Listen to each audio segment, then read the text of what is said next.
Madami akong nakikita kahit doon sa may main road. Yung mga malalaking compound yun. Yung mga pader nila, mga ganyan din ang pagkakagawa.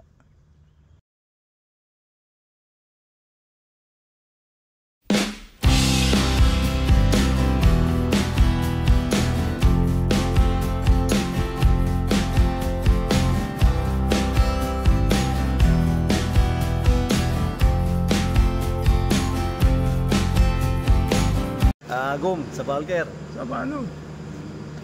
Nas Mapi, Not Mate. Cristo, Mapi, Kenny, Mapi, Sebit, Mapi. James, Minutani. Papito. Pipito na yun. The Lago mungkin di JLL. Okay. Dog fit. Di Costa mungkin bro. Dukosa. Di Costa hinak? Fit. Dukosa fit. Hasi itnin Ay. Ngayon, dalawa lang kaming nandito. Bukod ditong cleaner. Yeah.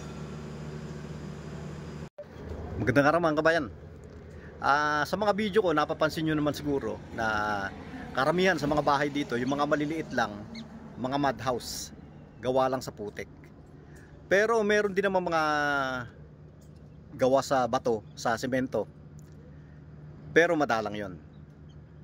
Pero yung mga ibang compound naman, kagaya nung isang video ko na sa kabayanan nila dito, maraming mga malalaking compound na ang ginagamit nila sa pambabakod yung hollow blocks na rin. Pero maniwala ba kayo na yung mga pagkakagawa nila sa mga pader na yan, walang katibay-tibay yan. Kapag lumindol, kung sakaling magkakaroon ng lindol dito, karamihan dyan sigurado masisira. Doon sa dati kong channel, meron akong isang video doon na umulan dito ng napakalakas. At pagkatapos ng ulan, yung isang pader, malapit lang dito sa amin, bumagsak. At dati, meron ding isang pangyayari dito. Yung tagalinis namin ng mga sasakyan, ginamit yung isang sasakyan na ibangga doon sa may main road. Yung buong pader, bumagsak lahat. Ganon kahina yung mga bakod nila dito.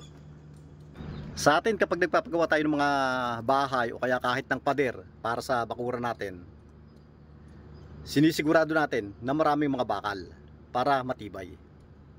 Dito sa kanila, ibang klase. Ang nakita kong diskarte nila, una yung pinakapundasyon. Ang ginagamit nila, mga bato at simento. Matibay nga naman. Pagkatapos nun, pag ilalagay na yung mga hollow block, lalagyan muna nila ng plastic. Kaya yung mga hollow block na yon, hindi na nakakapit doon sa pinakapundasyon niya. Nakatayo na lang doon. At ang sabi nila, hindi lang daw sa mga pader nila ginagawa yon, pati daw sa mga dingding ng mga bahay nila. Pag yung konkreto, ang karamihan daw, ganyan din daw yung ginagawa nila mga diskarte. Ewan ko kung saang bansa galing yung ganung idea. Pero marami daw talaga dito ganon. Tanongin natin itong dalawa na to. Who can explain that one? Why you are putting plastic on the... Okay, the reasons why we put plastic when we are building, like it can protect the house when the fed, you know, fed. Pest. Yes. I like the termites. Yes. It will not come. They will not come. Yes. That's the main reason. But that one is concrete. Yes, it is concrete, but you know, fed is growing when down. Like when it want to come out, that thing will control it. It will not come out. Really? Yes. And I mean the water. That one will protect the water. Water will not flow into the hole. How about from the sides? How about the water from the roof? The roof up? No, you know, when the house fall, at least the water come down. But when the water fall up, the house will not fall. So that's you the mean main reason. There's a That's purpose the main of that one? Yes. Really? Yeah. Okay, thank you. Likosta. ايوه ليه هذا كده؟ لا انا ما بقدر نعرف لكن دي المهندسين يا بعملوا زي ده مهندس من وين؟ مهندس بالبوجي من يسافر كذا بعملوا كده. ما انا شفته كثير.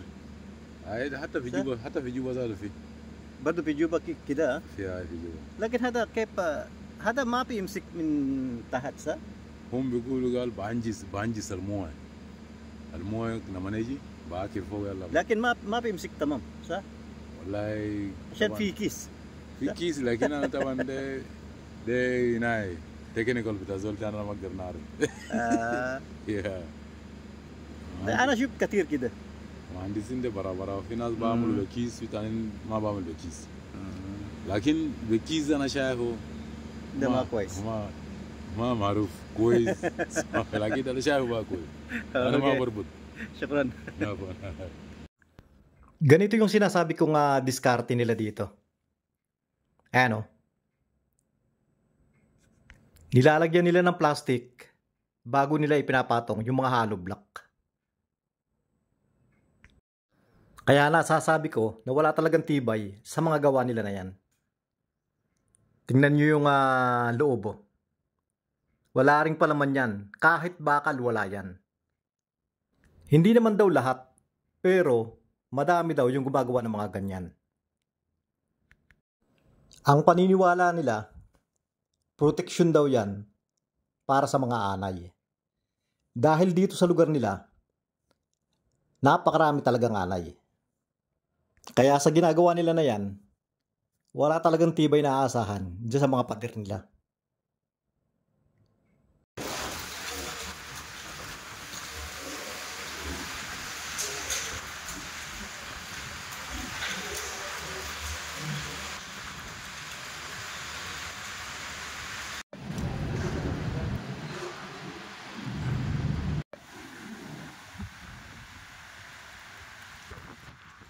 Ganyan nga pala dito, kapag uulan ng malakas, hahangin muna ng malakas. Doon sa may gawi doon, napakalaki ng dilim. Kaya malamang yan, maya-maya, uulan na yan. Ang oras nga pala ngayon, alas 9 ng umaga. Pero parang hapon na.